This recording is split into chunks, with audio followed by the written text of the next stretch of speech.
So, Gabriella, if you don't mind, please talk to me about what happened when you went through procedure. Gabriella Engels took a deep breath and sighed. She clicked her sharp talons against her thighs in a nervous tick.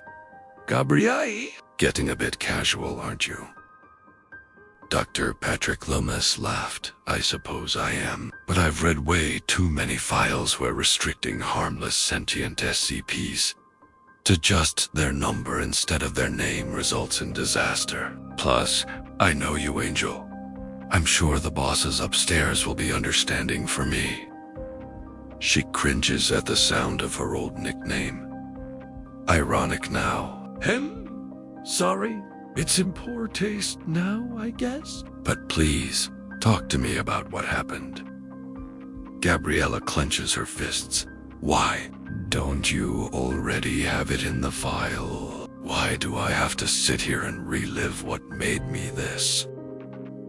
Gaby, you know that if it already was in the file, we wouldn't be having this conversation. Research into this new aspect of SCP-8375 is still ongoing. You are the first to go through a full cherub transformation and survive with their minds intact. Other than expected trauma from such a violent change, you are still you.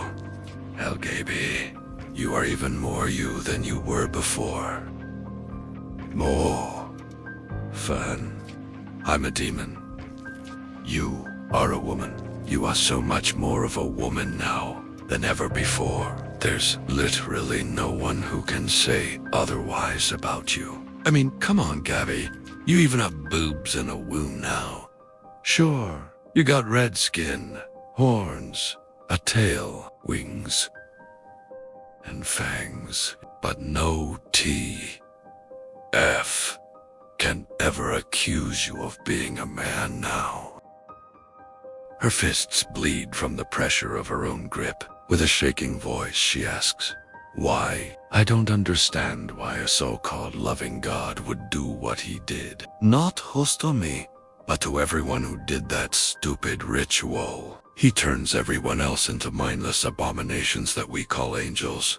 But to me, I'm blessed and cursed in the same action. I'm finally comfortable with my sexuality at the cost of my humanity. You used to be a pastor, right? I think you told me before. So, answer me. Why would he do this? His posture softens as he sits back in his seat. Well, if you were to ask me this 10 years ago before I joined the Foundation, I'd probably give you some bland, empty explanation like, oh, I don't know. We can't truly know the mysteries of God's will and plan. We both know that's ridiculous. No. I believe he did this to you in particular because he is spiteful. You were an atheist before this happened, right? It's just an hypothesis and would need repeat testing to prove. But my logic is this. God is a spiteful bastard and was pissed that you rejected him. And so violently turning you into a demon was his way of getting back at you. Oh, Weber. Oh, Dr. Fern stands up from his chair and paces the room. I believe that the reason why this transformation fully transitioned your gender to your preference is a sign of God's innate desire to please his creation, and why your mind was untouched as a result of your already mentioned rejection of him. He stops pacing with a light chuckle. Oh, sorry. Old habits. Gabriella glares at him in confusion as he returns to his seat. Yeah, you might be a little skewed in your observations considering your background, but that might be helpful for this. He simply shrugs in response. Regardless, we're here to talk about what your transformation felt like. Shit. Hoped getting you to rant would make you forget. Fine. Are we being recorded? For posterity. Are you uncomfortable with that? No, it's fine. I'd rather it get recorded so I don't have to say it over and over again. The first thing I felt were these. She opens her mouth wide and points at the rows of sharp teeth inside, bursting through my gums in an instant. Every single tooth at the exact same time pushing through my unaware gums. rearranging my jaw to make room. Above the shock, the rich taste of blood came through. I had to kneel over to avoid drowning from the sudden flush of blood that had filled my mouth. Then came the full body ache from rapid muscle and organ shifting, rapid growth in my arms, legs, abs, and fat, and breast tissue in my chest.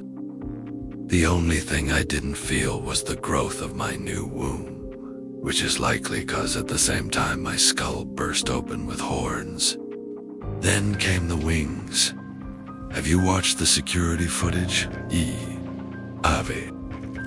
Then you saw how the blood splatter from these damn things ripping my back apart made wings of their own on the wall behind me. I screamed so hard then I lost my voice for a week. Barely even noticed the tail growing.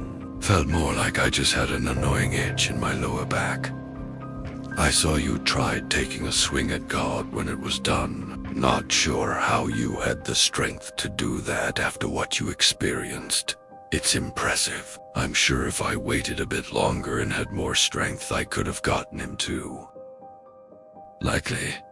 Honestly, if it wasn't for the fact that you were crying when security got into the room, they probably would have tried to take you out like they would a usual stage 4. You know, you still have access to the Foundation offered mental health resources, right? Defensively, she sits back in her chair.